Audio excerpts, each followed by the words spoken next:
Professeur Didier Raoult, c'est le dernier bulletin hebdomadaire de l'année 2020. Pouvez-vous faire le bilan de cette année concernant la maladie du Covid-19 et sa fréquence? Oui, d'ailleurs, j'en profite pour dire que je vais rassembler 100% de tout ce que j'ai dit, de manière à ce que les gens puissent le retrouver sans se laisser intoxiquer par des phrases ou des choses que j'aurais dit prétendument, ou comme certains télévisions ont l'habitude de faire, en coupant les phrases au milieu pour me faire dire l'inverse de ce que je dis. Donc tout le monde pourra trouver textuellement donc, ce que j'ai dit et que j'ai écrit, qui sont nos carnets de guerre de l'année 2020. Ce que l'on peut voir, c'est que, qu'on voit bien sur cette courbe, c'est que l'évolution de cette épidémie était imprévisible, qu'elle l'est toujours, que tous les devins se sont trompés. Les faux prophètes, on a l'habitude qu'ils se trompent, et vous voyez, on ne connaissait pas de forme d'épidémie comme ça, et cette forme d'épidémie n'est pas la forme d'épidémie typique de ce virus, puisqu'on ne va pas la retrouver dans un endroit. Il y a plusieurs formes d'épidémie. La Chine a une forme d'épidémie qui est comme ça, qui s'arrête là. Il y en a d'autres qui sont à deux bosses, il y en a d'autres qui sont en plateau. Et donc ceci traduit plusieurs choses, parmi les choses qu'elle traduit et qui sera sûrement un des problèmes majeurs de 2021, ce sont les réservoirs animaux. Là, on a découvert que les visons étaient un réservoir animal absolument considérable et qu'il y a eu plusieurs souches qui avaient plusieurs variants. Il faut bien appeler ça des variants ou des mutants, comme on voudrait. Enfin, c'est des virus différents, parce que les virus à ARN, comme ça, mutent très très souvent, et quand il y a une accélération de l'épidémie, en particulier quand il y a des animaux qui vivent dans des collectivités très denses, eh bien, ce phénomène s'accélère et il sort de nouvelles souches qui ont un nouveau pouvoir, ce qui pose des problèmes sur l'émergence de nouvelles souches. Nous, on a vu pendant ce deuxième acte apparaître de nouvelles souches. Ce n'est pas les mêmes souches qu'il y avait là et qu'il y avait là. Ce n'est pas un rebond de cette maladie. Ce sont d'autres variants, parmi lesquels on est en train d'essayer d'identifier ça chez nous, mais on sait par ailleurs, en particulier dans le nord de l'Europe, que les cas qui se sont développés chez les visons sont transmissibles chez l'homme, donnent des maladies chez l'homme, et que les infections contractées pendant cette période-là ne protègent pas contre celles de cette période-là, ce qui va rendre les choses un peu compliquées, y compris sur le vaccin. Mais pour l'instant, dans cet épisode-là, à la fin de l'année, ici au moins à Marseille, on est sur une diminution qui est cohérente entre le nombre de gens que l'on diagnostique, le nombre de gens qu'on hospitalise, et la détection par les pompiers dans les eaux usées.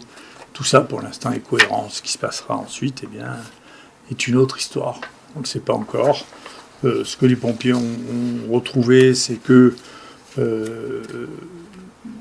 on sait que la maladie se transmet essentiellement par les mains. Et ce qu'ils ont retrouvé de plus contaminé, ce n'est pas les restaurants quand ils étaient ouverts. Je ne suis pas sûr qu'ils jouent un rôle important. La grande étude qui a été faite actuellement, qui est la meilleure de toutes, qui a été faite en Islande, montre que c'est à la maison qu'on attrape le plus de cas. Donc quand il y a quelqu'un à la maison qui est infecté, eh bien, il y a beaucoup plus de chances, et bien entendu, c'est le conjoint qui a le plus de chances de tous, pas les enfants, parce que les enfants sont moins sensibles à cette maladie, que donc s'il y a plutôt une réflexion à avoir, est-ce qu'il est bien licite de renvoyer quelqu'un qui est positif dans sa famille à la maison, parce que là, on sait que le taux de contamination est très important. Dans notre environnement, ce qui a été trouvé le plus souvent positif, c'est les barres de caddie dans les supermarchés, ce sont les poignées dans les transports en commun et les boutons d'arrêt dans les transports en commun, mais pas du tout les tables de restaurant quand les restaurants ont la chance d'être ouverts, parce que les gens le nettoient tout simplement, ils passent une éponge, ils nettoient, ils passent ça à l'alcool, c'est facile à décontaminer, tandis que vous avez des centaines de gens qui passent dans le métro ou dans le bus, la manière de l'arrêter là, elle devient extrêmement compliquée, sauf à demander aux gens de porter des gants quand ils vont prendre le métro ou quand ils vont prendre un bus, de manière à éviter de s'infecter et de se mettre de l'alcool sur les gants avant de les enlever, ce que je pense être la meilleure solution. Voilà. Donc nous verrons, c'est pas prévisible. Le deuxième bilan qu'on fait, c'est que nous, on est un centre probablement unique au monde. On a ici testé maintenant plus de 350 000 personnes. On a eu près de 20 000 personnes qui étaient positives, qui ont été prises en charge ici ou à côté à l'IHU. Il y a 16 000 qui ont été pris en charge ici directement, dont un peu plus de 2 000 hospitalisés et le reste en hôpital de jour. Sur l'hôpital de jour, les patients qui étaient vus étaient des patients qui étaient vus de manière très précoce, qui nous donnent une idée de ce que devrait être la mortalité si on s'occupe précocement des gens et qu'on les traite. Et dans ces conditions, la mortalité se situe entre 0,5 et 1 pour 1000, ce qui est très très bas, ce qui est plus bas que même avait été rapporté par ceux qui avaient les taux les plus bas, c'est-à-dire en Islande. Et sur les personnes qui sont mortes, plus de 80% avaient une espérance de vie inférieure à 1 an, parmi ceux qui se sont présentés. Donc, cette stratégie qui constitue la détection des gens précoces, avec des signes très faibles, où les gens contactent et leur prise en charge, amène à faire que la mortalité de cette maladie est extraordinairement faible pour les gens qui n'ont pas déjà des facteurs de risque extrêmement importants de mourir dans l'année. Donc je continue à penser qu'il n'y a pas lieu de dramatiser, sauf à ne pas s'occuper correctement des gens avec ce que l'on a l'habitude de faire ici et ce que je crois qu'il faudra faire. Je suis ravi qu'il y ait une recommandation de l'Assemblée nationale de construire d'autres IHU et j'espère que l'exemple de toutes ces choses que nous sommes en train d'écrire pourra servir aux autres pour avoir une prise en charge qui évite d'une part la dramatisation, qui n'est jamais bonne conseillère, et d'autre part pour éviter qu'il y ait trop de cas. Nous avons fait de ce point de vue-là notre travail, puisque notre équipe a déjà, on peut déjà retrouver sur les banques de données 41 publications d'ores et déjà de notre équipe. Il y en a encore beaucoup qui sont à apparaître. Et notre équipe, parmi les papiers situés dans les plus cités de l'année 2020 sur ce sujet-là, est la première équipe non chinoise au monde. Ouais, devant les Américains, on est ex aequo avec une équipe allemande, celle de Dr. Brostedt, et tous les autres sont derrière. Donc c'est assez intéressant. Vous voyez que j'ai reçu 3 fois des plaintes au Conseil de l'Ordre en me disant que je n'appliquais pas les données actuelles de la science par des gens qui n'avaient pas un seul papier dans ce domaine-là, et qui m'expliquent à moi qu'il y a le plus de papiers dans ce domaine-là, que c'est moi qui ne connais pas la science, qui est quand même un tour de force assez élégant.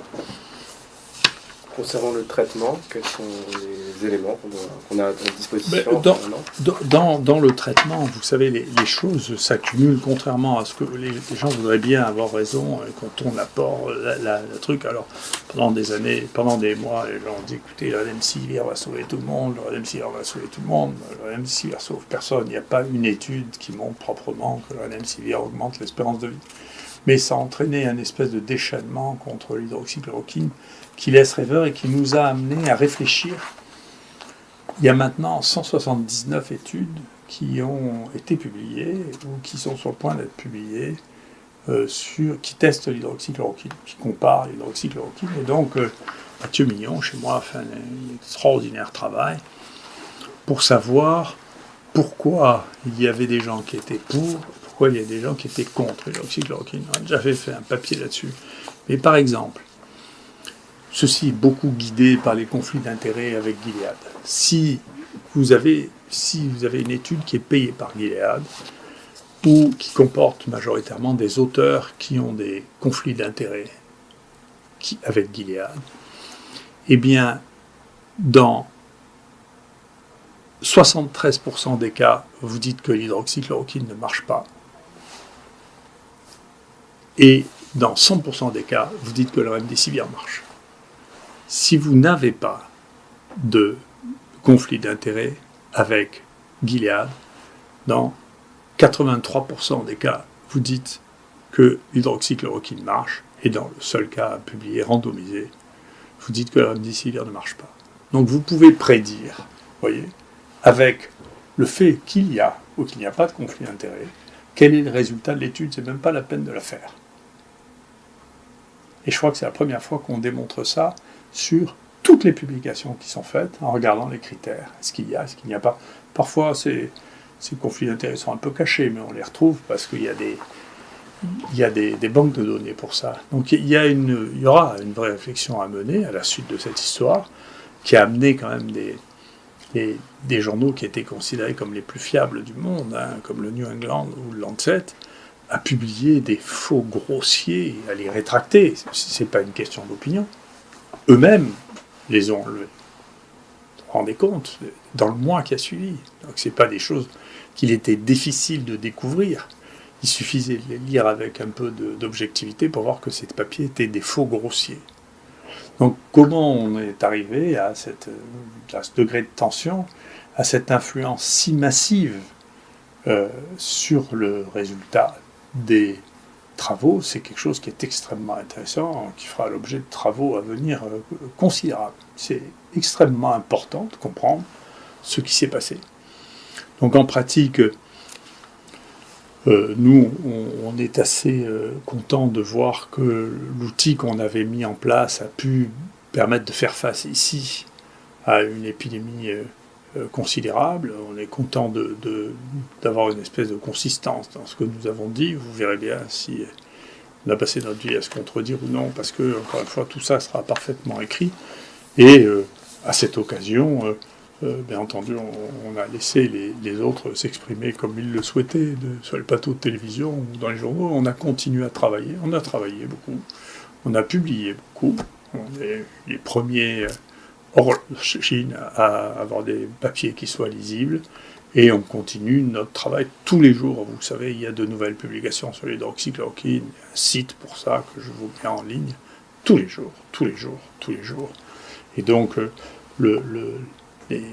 quand vous en êtes à 180 publications, et que vous voyez que toutes celles qui ne sont pas associées avec des financements institutionnels, incluant des investigateurs qui ont des conflits d'intérêts, vous arrivez à un même résultat. Au bout d'un moment, vous savez, le doute est difficilement permis. Est-ce que les attaques au Conseil de l'Ordre vous concernant vous empêcheront de passer de bonnes fêtes ? Pas du tout. Essentiellement, si vous voulez, je pense que le Conseil de l'Ordre va devoir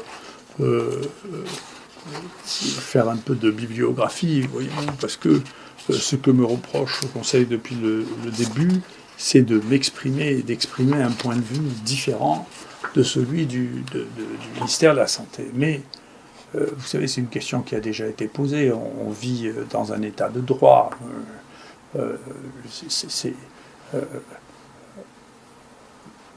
Organisations parallèles à l'État ou à la justice, de temps en temps, s'imaginent des pouvoirs qu'ils n'ont pas, qui peuvent être attaqués, poursuivis en justice, et bien sûr, je ne m'en priverai pas.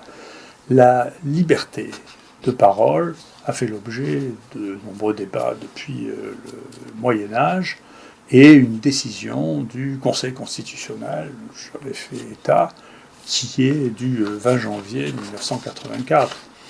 Et il est extrêmement clair que les chercheurs ont non seulement le droit, mais le devoir d'exprimer auprès du public le résultat de leurs connaissances et de leurs recherches. C'est même la raison pour laquelle ils sont payés.